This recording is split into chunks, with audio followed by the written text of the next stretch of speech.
तो फिल्म की शुरुआत होती है 13 मई 2022 से, जहाँ पर हम एक बहुत बड़े कंपनी के मैनेजर माइस को देखते हैं, जो अपने 5 दोस्तों के पास एक खास किस्म का पजल बॉक्स भेजता है। जब उन लोगों को ये पजल बॉक्स मिलता है, वो इस बॉक्स की पजल को सॉल्व करके आखिरकार खोल ही लेते हैं, जिसमें उन सभी को एक कार्ड मिलता है, जो दरअसल माइस ने उन्हें अपने पास ग्रीस इनी यूनान आने के लिए भेजा था। यानी ये एक तरह का इनविटेशन कार्ड था, एक दावतनामा। साथ ही माइस ने इस कार्ड में ये भी लिखा था कि जब तुम सब आ जाओगे तो मैं तुम्हारे साथ एक गेम खेलूंगा, जिसका नाम है मर्डर मिस्ट्री। इसके बाद हम एक बूढ़े आदमी को देखते हैं, जो कि काफी होशियार डिटेक्टिव था। उसे भी माइस की तरफ से बिल्कुल वैसा ही पजल बॉक्स मिलता है। उसके अंदर जो कार्ड था वो भी, जो दरअसल एक पार्टी का था। इन्हें सूरत आना था, जिसके बाद उसके सारे साथी ग्रीस इन्हीं यूनान आ ही जाते हैं, जहां माइस ने उन्हें बुलाया था। जो माइस की दोस्ती फैशन डिजाइनर, वो अपने साथ अपने साथी को भी लाई थी, क्योंकि उसका दोस्त यूट्यूबर अपने दोस्त को साथ लाया था। उन 5 लोगों में कंपनी की पुरानी वर्कर भी जा रही थी, जिसका नाम एंडी था। उसको देखकर सारे लोग हैरान हो जाते हैं, क्योंकि एक झगड़े की वजह से माइस ने काफी साल पहले इसको अपनी कंपनी से निकाल दिया था। माइस ने इन सब के लिए एक शिप भेजी थी, जो इन सबको माइस के खूबसूरत आइलैंड पे ले जाएगी, जिस आइलैंड का नाम ग्लास ओनियन है। जिसके बाद आखिरकार वो उस आइलैंड पे पहुंच ही जाते हैं। वो नज़ारा बहुत ही खूबसूरत था। माइस फिर इन सभी से मिलता है और पूरा आइलैंड दिखाता है। आइलैंड देखने के बाद सब लोग अपने अपने कमरे में चले जाते हैं। अब माइस डिटेक्टिव को अपने ऑफिस में लेके जाता है और पूछता है, आप यहाँ क्या कर रहे हैं? क्योंकि मैंने तो आपको नहीं बुलाया, आपको तो मैंने कोई दावत दाना नहीं भेजा। जिस पर डिटेक्टिव वही कार्ड दिखाकर कहता है, ये कार्ड मुझे उसी पजल बॉक्स के अंदर से मिला जो तुमने मुझे बुझवाया था, और अगर तुमने मुझे यहाँ नहीं बुलाया तो क्या पता तुम्हारे किसी दोस्त ने उसी बॉक्स को दोबारा से सेट करके मेरे पास भेज दिया हो, जो शायद उन्होंने शरारत या मजाक में कर दिया हो। फिर माइस कहते हैं, वैसे ये एक तरह से अच्छा ही हुआ कि तुम जैसा बड़ा और होशियार डिटेक्टिव मेरे मर्डर मिस्ट्री गेम का हिस्सा होगा। अब वो सारे लोग मजे करने के लिए पूल में चले जाते हैं, ताकि अच्छा वक्त गुजार सके। जहाँ बातों बातों में माइक का यूट्यूबर दोस्त कहता है, तो माइस भी उस वक्त गाड़ी से कहीं जा रहा था, मगर गाड़ी वो बहुत तेज चला रहा था, इतनी तेज कि उसे नजर भी नहीं आया कि मैं सामने हूँ। वो लगभग मुझे मार ही चुका था। इसके बाद जब ये सारे लोग एक जगह पे आराम कर रहे थे, तो डिटेक्टिव माइस से पूछता है कि तुम और तुम्हारे सारे दोस्त आखिर इतने कामयाब कैसे बन गए? जिस पे माइस जवाब देता है कि इसके पीछे एक समझदारी है, वो ये कि कोई भी चीज हो उसे छोटे से शुरू करना चाहिए, जो वक्त के साथ साथ आगे जाके बड़ी बन जाएगी। और बिल्कुल इसी तरह हम इस बात पे विश्वास करके आज कामयाब है। मगर तभी इधर एंडी आती है, वही जिसे कंपनी से निकाल दिया गया था। वो डिटेक्टिव से कहती कि नहीं, माइस ने आपको गलत बताया कि आज ये लोग जो भी है, जितने भी कामयाब है, माइस की वजह से है, क्योंकि उसने इन सब की मदद की थी गलत कामों में। इतना कहने के बाद एंडी वहाँ से चली जाती है। अब जो माइस की दोस्त होती है फैशन डिजाइनर, उसकी दोस्त उसके साथी मोइन से मिलने आती है। कहती है कि आपने मेरे फैशन डिजाइनर साथी को ये कहा है कि वो झूठी गवाही दे, मगर मैं नहीं चाहती कि वो कोई ऐसा गलत काम करे, झूठी गवाही दे, क्योंकि सब मीडिया वाले वैसे ही उसके काफी खिलाफ है। लेकिन माइस कहता है, जो भी है ये मेरी टेंशन नहीं है, मैंने ही कह दिया सो कह दिया, गवाही तो सब देनी होगी। अब इन दोनों की सारी बातें दूर खड़ा डिटेक्टिव भी सुन रहा था। अब हम यूट्यूबर को देखते हैं, जो आइलैंड को देखने के लिए घूम रहा था, मगर तभी वो अपनी दोस्त जिससे वो शादी करने वाला था, उसे माइस के साथ देखता है। इसका मतलब था कि उन दोनों के बीच कुछ है और वो लड़की इसे धोखा दे रही है, मगर वो बेचारा बस दुखी हो गया था और कुछ नहीं कहता। यहाँ पर भी डिटेक्टिव दूर से खड़ा सा देख रहा था।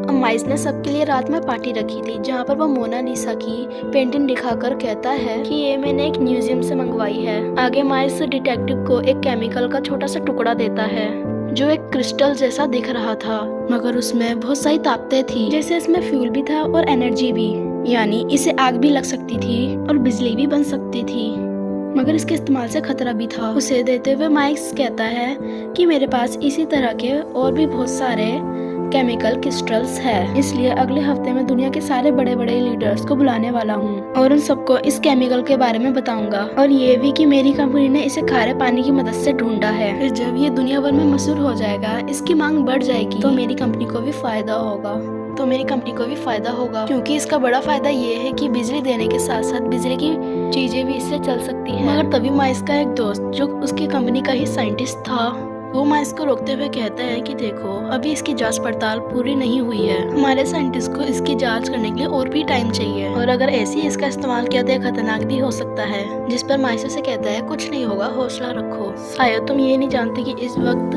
ये पूरा आइलैंड इसी केमिकल पे चल रहा है। और जब ये सारे लोग खाने की टेबल पे एक साथ बैठे थे तो माइस इनसे कहता है कि अभी तुम्हें मर्डर मिस्ट्री नाम की एक गेम खेलनी होगी, जिसके बारे में मैं तुम्हें बता ही चुका हूँ। गेम कुछ ऐसा है कि जिसमें मेरा झूठ मूठ का मर्डर होगा और तुम में से ही कोई खूनी होगा, जिसके बारे में तुम्हें पता लगवाना होगा, यानी खूनी को ढूंढना होगा। और डिटेक्टिव वहाँ पे बैठा बैठा फौरन बता देता है कि मेरे हिसाब से शायद खूनी फैशन डिजाइनर होगी। मगर ये चीज माइस को पसंद नहीं आती, इसलिए वो डिटेक्टिव को अकेले में बुलाकर कहता है कि तुम्हें अपना मुंह खोलने की क्या जरूरत थी, तुमने गेम शुरू होने से पहले ही सारा मजा किरकिरा कर दिया। जिस पर डिटेक्टिव कहता है कि मैंने तो ये बात वैसे ही कह दी, वरना यहाँ आने वाले हर एक इंसान के पास तुम्हें मारने के लिए कोई ना कोई वजह है। हो सकता है मजाक मजाक में तुम्हारी जान को खतरा हो जाए। ये सब सुन के माइस हैरान होता है और कहता है ये सब मेरे दोस्त है, मेरे साथी है, मेरी कंपनी के लिए काम करते हैं, तो फिर भला ये मुझे क्यों मारेंगे।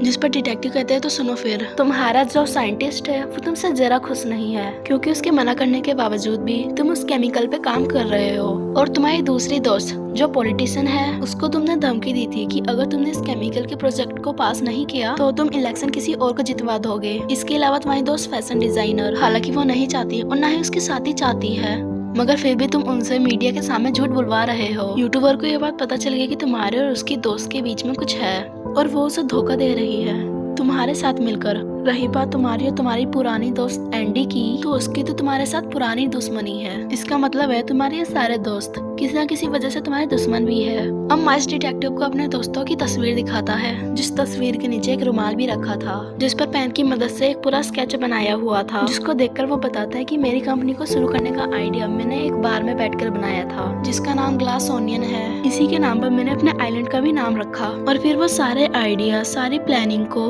मैंने उस रुमाल पे लिख लिया। और ये वही रुमाल है जिसको मैंने आज तक संभाल के रखा हुआ है। उधर एंडी की यूट्यूबर के साथ बहस हो जाती है, इसीलिए वो यहाँ से चली जाती है। जिसके बाद माइस और डिटेक्टिव भी यहाँ पर आ जाते हैं। तभी यूट्यूबर का फोन बजने लगता है, क्योंकि गूगल की तरफ से उसे बहुत सारे नोटिफिकेशन आ रहे थे, जिसको देखकर पहले तो वो हैरान हो जाता है, फिर बाद में वो सारे नोटिफिकेशन माइस को दिखाकर हंसने लगता है। नोटिफिकेशन देखकर माइस एकदम दंग रह जाता है। वो फौरन यूट्यूबर के गले लगकर उसे मुंह बंद रखने के लिए कहता है, जिस पर वो कहता है मैं यूट्यूबर को अब से अपनी कंपनी में बड़े पोस्ट पे रख रहा हूँ, यहाँ ये काफी अच्छा कमा सकता है। जो सुनकर वो यूट्यूबर काफी खुश हो जाता है। अब यहाँ सवाल ये उठता है कि वो नोटिफिकेशन क्या थी, जिस पर माइस इतना बदल गया कि यूट्यूबर को बड़ी पोस्ट दे दी। और फिर डर क्यों गया था यूट्यूबर को, वो क्या छुपाने के लिए कह रहा था, इस बारे में हम आगे जानेंगे।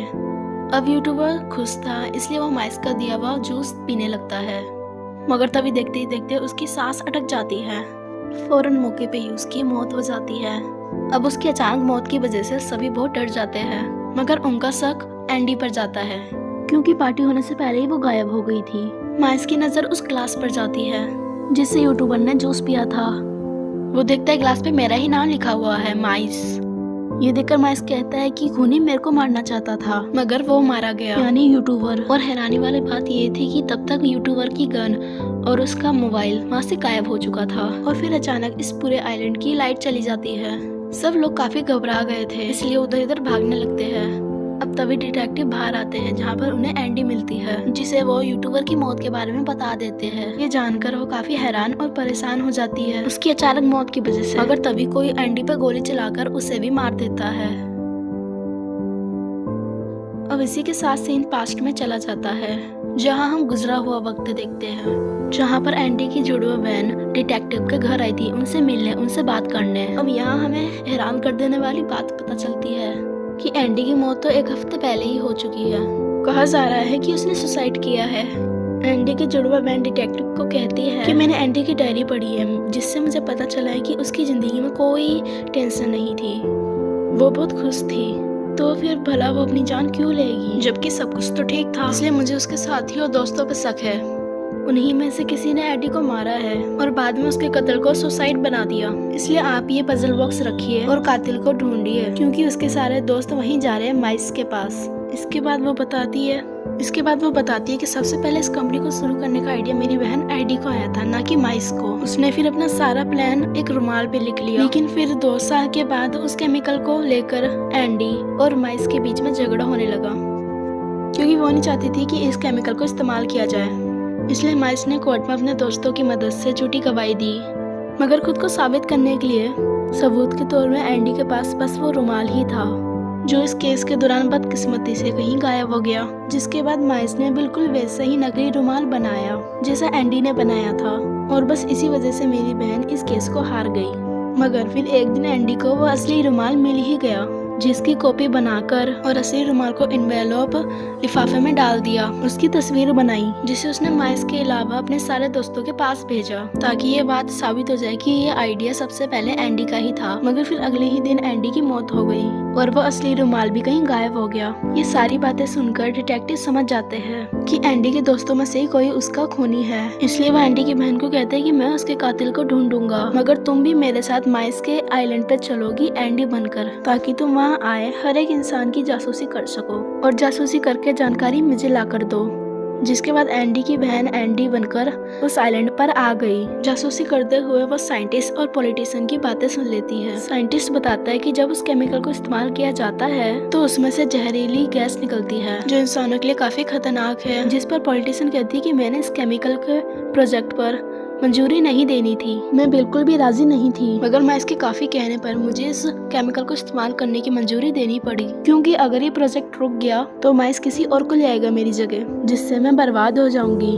और फैशन डिजाइनर की जासूसी करते हुए एंडी की बहन को पता चलता है कि दरअसल माइस फैशन डिजाइनर को पैसे देने वाला था, ताकि वो ये झूठी गवाही दे कि ये कंपनी इसे बनाने का आइडिया माइस का है, ना कि एंडी का। यूट्यूबर के बारे में उसे पता चलता है कि उसने जानबूझ के माइस और अपने दोस्त के बीच ताल्लुक बनवाया, ताकि वो अपनी दोस्त के जरिए माइस की कंपनी में एक बड़े पोस्ट पर आ जाए। जिसका मतलब था कि यहाँ पर हर कोई माइस का साथ इसलिए दे रहा था, उन सबका कोई ना कोई फायदा था। एंडी की बहन सबकी जासूसी करने के बाद डिटेक्टिव के पास जा रही थी माइस की सच्चाई बताने, तभी उसके पास पॉलिटिशियन और यूट्यूबर आते हैं, जहाँ पर पॉलिटिशियन उसे एंडी ही समझ रही थी। कहती है, सुनो एंडी, तुम हम सबसे नाराज क्यों हो? तुमने एनवेलप की तस्वीर भेजी थी तो मैं और साइंटिस्ट तुम्हारे घर आए थे, जहाँ पर पहले से यूट्यूबर मौजूद था। दरवाजा वो बजा रहा था, मगर अंदर से किसी ने भी दरवाजा नहीं खोला, और हमारे जाने के बाद फैशन डिजाइनर भी तुम्हारे घर आई थी, मगर तब भी किसी ने दरवाजा नहीं खोला। जिसके बाद एंडी की बहन ये सारी बातें जाकर डिटेक्टिव को बता देती है कि जब एंडी ने खुद को साबित करने के लिए उन्हें मेल की थी, उसके दोस्त आए थे उससे मिलने, मगर दरवाजा नहीं खोला गया।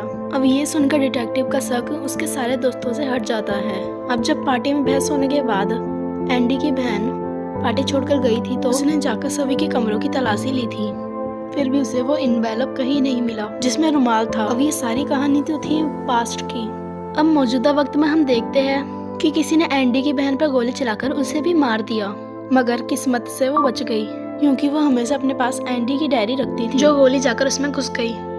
मरने का नाटक वो इसलिए कर रही थी क्योंकि डिटेक्टिव ने ही उसे ऐसा करने के लिए कहा था, ताकि सब लोगों को लगे कि वो मर गई है।